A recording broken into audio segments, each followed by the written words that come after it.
The desperate plea. The humid air of Zaron 4 clung to drive Eli Maro's skin like a second layer as he worked on his damaged medical drone.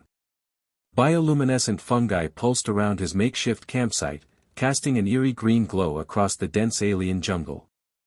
After years of treating wounds across the galaxy, he thought he'd seen everything. He was wrong. A rustling in the underbrush made him pause, his hands still deep in the drone's wiring. Expecting a scavenger or small predator, Eli glanced up, and froze. A small creature stepped hesitantly into the light. It was a cub, but unlike anything he'd ever encountered. Dark blue fur rippled with streaks of glowing silver that formed intricate patterns across its body like ancient symbols. Sharp, elongated ears twitched nervously, and golden eyes held an intelligence far beyond its apparent youth. The cub trembled, taking one shaky step forward, then another. Fear radiated from its small frame like heat from a dying star. Then it spoke. "Please." The word hit Eli like a physical blow. The voice was strange, a mixture of vocalization and telepathic pulses that resonated in his mind as much as his ears. Beautiful and haunting.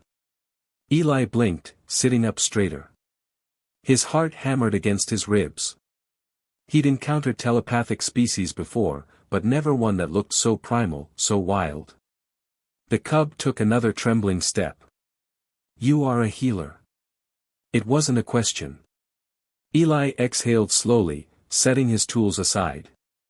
He could see the desperation in those golden eyes, the weight of some unbearable burden pressing down on the small creature. "Yeah, kid. I'm a medic." Relief flashed across the cub's tiny face. Then, without warning, it rushed forward and threw itself against Eli's chest. Small paws gripped the fabric of his worn medical vest with surprising strength. "Please, healer," it sobbed, its voice breaking. "Save my mother." Eli had treated warlords, soldiers, smugglers, and creatures that defied medical textbooks. But never had he been begged for help by a child, of any species. The cub's fur was warm against his chest, its heartbeat rapid and desperate. This wasn't some feral animal seeking shelter. This was something more. Someone more. His mind raced through the implications. He was stationed on Zaron 4 under a neutral medical contract, authorized only to treat sanctioned cases. The Zoltrax Empire had strict regulations about their wildlife, and though he'd never encountered them personally, he knew the Kessin tigers were considered sacred and untouchable. Helping this cub could destroy his career, maybe even land him in prison. But then the cub lifted its head, and Eli saw something that shattered his hesitation completely: tears. Golden eyes shimmered with raw, helpless grief that went deeper than animal instinct. This was sentient sorrow, the kind that burned like a living flame. Eli sighed, already knowing he was about to make a very bad decision. "What's wrong with your mom?" he asked gently, carefully peeling the cub away from his chest. The little one stepped back, sniffling. Its tail curled around its paws like a security blanket. "She is sick. Covered in pain." The cub shuddered, ears flattening. "She cannot walk. She cannot hunt. I tried to call the elders, but they said it was the will of the gods." Eli's jaw clenched. Religious nonsense. He'd seen it before, entire civilizations letting their sick suffer because they believed it was fate, punishment, divine judgment. He had no patience for it. He stood, slinging his medkit over his shoulder. "Take me to her." The cub's eyes widened in disbelief. "You mean it?" Eli knelt and held out his hand. "I mean it, kid." The little one hesitated, as if it couldn't quite believe this was happening. Then, with a shaky nod, it turned and bolted into the undergrowth, its glowing stripes flickering like a phantom in the jungle darkness. Eli followed without another thought, knowing full well this was going to change everything. The horror revealed. The jungle came alive around them as they moved deeper into its heart. Strange whispers slithered through enormous vines, and unseen creatures scuttled beneath the dense foliage, their glowing eyes flickering in the darkness. Eli followed the cub's darting form, his boots barely making a sound on the soft, mossy ground. The air grew thicker with each step, humid, heavy, and laced with an organic scent that Eli couldn't quite identify. It wasn't decay, not entirely, but it carried the unmistakable weight of sickness. His grip on his medkit tightened instinctively. "How much farther?" he asked, sidestepping a massive, pulsating root that seemed to retract slightly as he passed. "Not far," the cub whispered, its glowing stripes pulsing faster now. Its small body was tense with anticipation and dread. She is sleeping, but she hurts." That turned out to be a devastating understatement. The clearing opened up ahead, and there, half hidden beneath a colossal arch of gnarled roots, lay a creature so massive it took Eli several seconds to process what he was seeing. The mother tiger was enormous, nearly 3 times the size of her cub. Her body stretched across the clearing like a fallen goddess, magnificent even in her suffering. Her fur, once vibrant with the same glowing patterns as her child, was now dulled and patchy.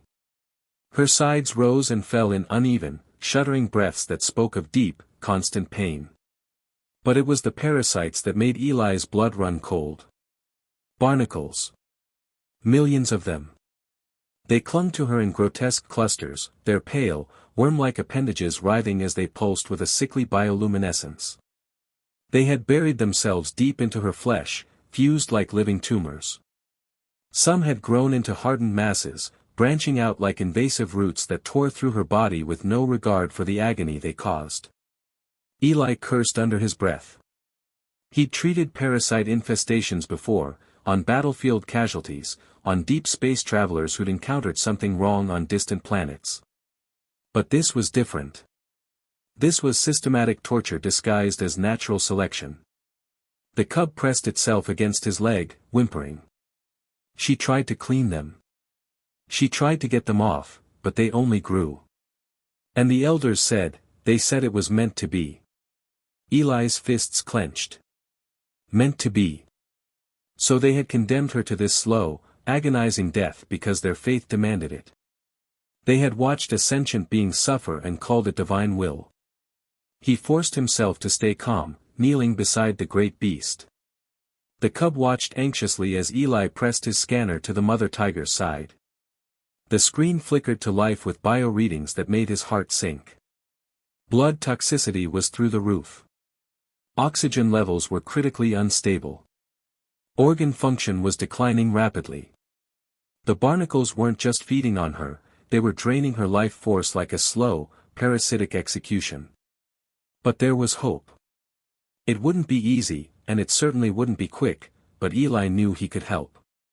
He glanced at the cub, seeing his own determination reflected in those golden eyes. "I'm going to do everything I can, but I need you to be brave." "All right."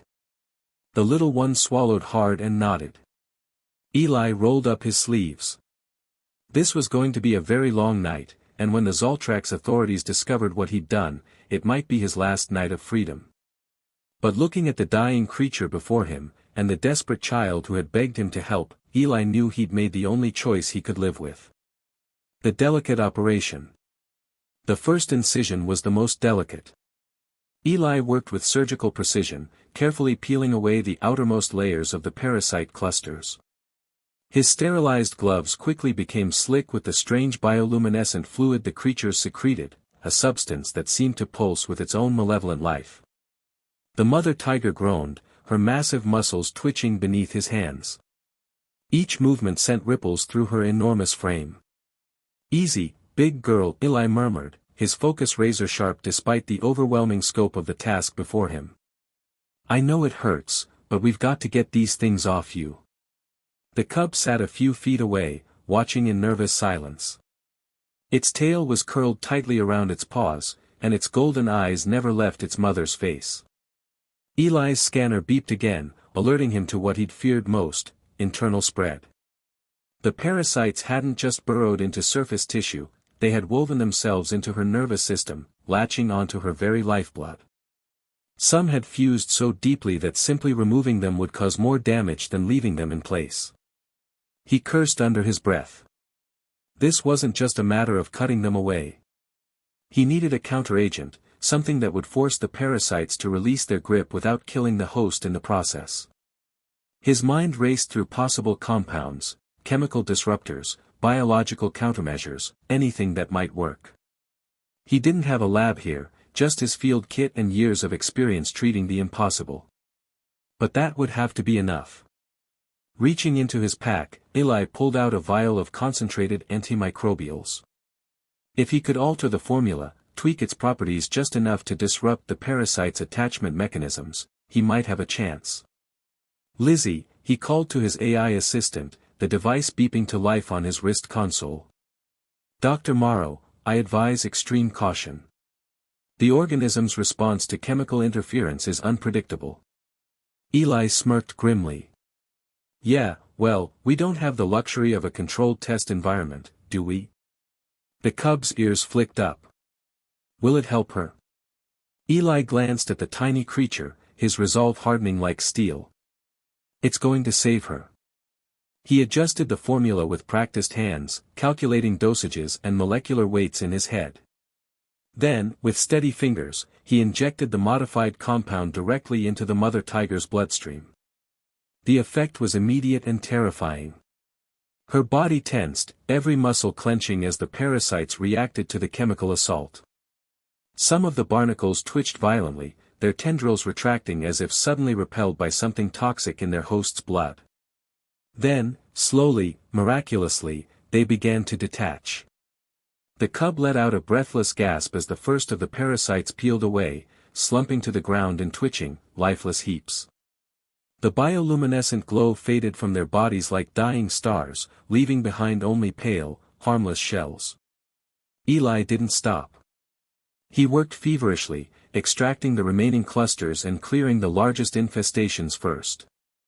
Each removed parasite was a small victory, each cleared patch of fur a step back from the brink of death. Hours passed. The jungle around them fell silent, as if the very forest was holding its breath. Finally, as the first hints of dawn began to filter through the canopy, the mother tiger shuddered and let out a long, deep breath. Her body relaxed for the first time in what must have been months. The worst was over.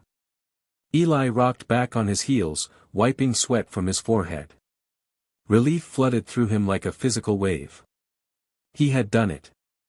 She wasn't completely out of danger yet, she'd need rest, more treatment, careful monitoring, but she was alive. The parasites were gone, and her body could finally begin to heal.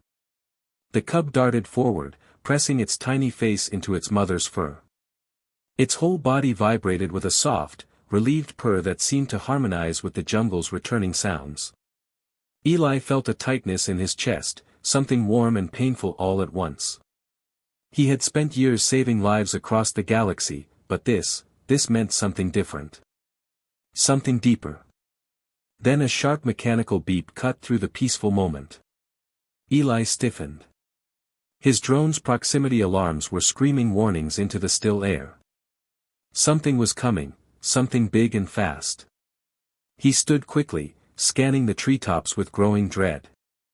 Then, far above, cutting through the thick jungle canopy like a blade through silk, the unmistakable silhouette of a Zoltrax patrol ship appeared. Its engines thrummed with quiet menace, and its sensor arrays were already locked onto their position. Eli's blood ran cold.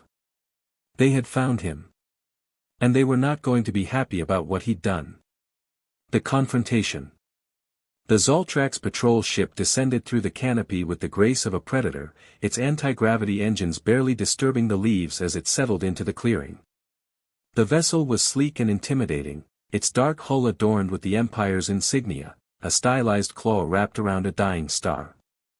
Eli stood protectively between the recovering tiger family and the ship, his medical kit still slung across his shoulder.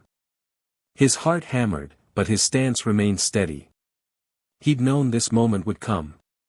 The ship's hatch hissed open, and 3 figures emerged. 2 were standard Zoltrax security officers, tall, reptilian humanoids with scaled skin and cold, calculating eyes. But it was the third figure that made Eli's stomach drop. Commander Vex Thorn was notorious throughout this sector of space. The Zoltrax official was known for his strict interpretation of imperial law and his complete lack of mercy for those who violated it. His emerald scales caught the morning light as he approached, his predatory gait speaking of barely contained violence. Dr. Eli Maro, Thorn's voice was a low hiss, his forked tongue flicking out to taste the air.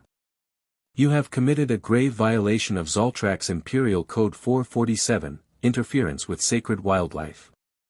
Behind Eli, the cub pressed closer to its mother, who was now conscious and watching the proceedings with alert, intelligent eyes. Though still weak, she had managed to lift her massive head, and her golden gaze held the same fierce protectiveness that Eli had seen in her child. I treated a sick animal, Eli replied steadily. That's what medics do. You treated a Kessin tiger, Thorn spat. A sacred creature whose suffering was deemed necessary by our spiritual advisors. Their pain is part of the natural order, a test of worthiness ordained by the gods themselves. Your gods are sadists if they demand watching innocents suffer, Eli shot back, his anger finally breaking through his diplomatic training. The security officers raised their energy weapons, but Thorn held up a clawed hand to stop them. His eyes narrowed dangerously. You dare insult our faith? You, a mere human, presume to understand the cosmic balance that has guided our empire for millennia? I understand plenty, Eli said, taking a step forward despite the weapons trained on him. I understand that a child came to me for help. I understand that a mother was dying slowly and painfully. And I understand that anyone who calls that divine will is either a coward or a monster. The clearing fell silent except for the distant sounds of the jungle. Even the bioluminescent fungi seemed to dim in the face of the confrontation. Then, something unexpected happened. The mother tiger rose.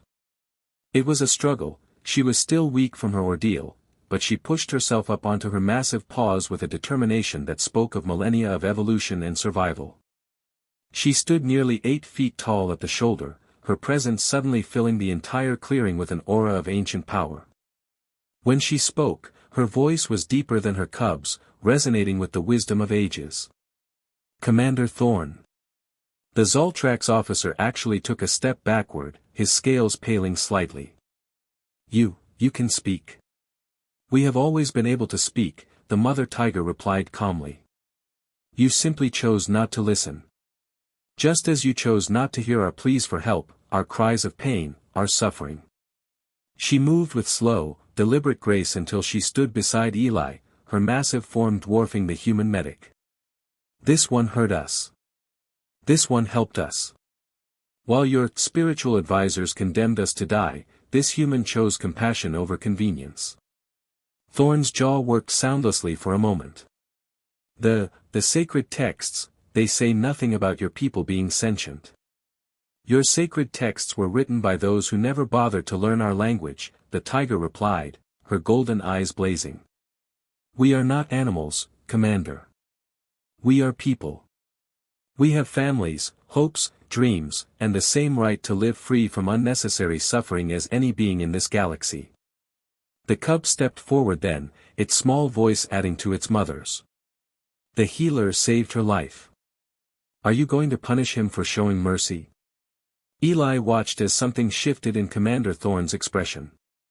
The rigid certainty cracked, revealing uncertainty beneath. Around them, the jungle seemed to hold its breath, waiting for a decision that would determine not just Eli's fate, but potentially the future relationship between the Zoltrax Empire and the Kessin Tigers. For a long moment, nobody moved. Then Thorn slowly lowered his weapon, his officers following suit. This changes things, he said quietly. If your people are truly sentient, then we have made a terrible mistake. The mother tiger inclined her massive head gracefully. Mistakes can be forgiven, Commander. But only if those who made them choose to do better. Thorn looked at Eli, his reptilian features showing an expression the human had never seen before, respect. Dr. Maro, it appears your actions today have revealed a truth that will reshape our understanding of this world and its inhabitants. He paused, seeming to wrestle with words that didn't come easily. Perhaps Perhaps your violation of our law was not a crime, but a correction of a far greater injustice. A new beginning. 6 months later, Dr. Eli Maro stood in the same jungle clearing, but everything had changed. Where once there had been only wild vegetation, now there was a proper medical facility, not large, but well-equipped and designed to blend harmoniously with the natural environment. Solar collectors shaped like leaves powered advanced medical equipment, and the building itself curved around the ancient trees rather than cutting through them. The Zaron 4 Wildlife Medical Center was the first of its kind, a joint venture between human medical expertise and Zoltrax resources, dedicated to treating the indigenous Kessin tigers with the respect and care they deserved as a sentient species.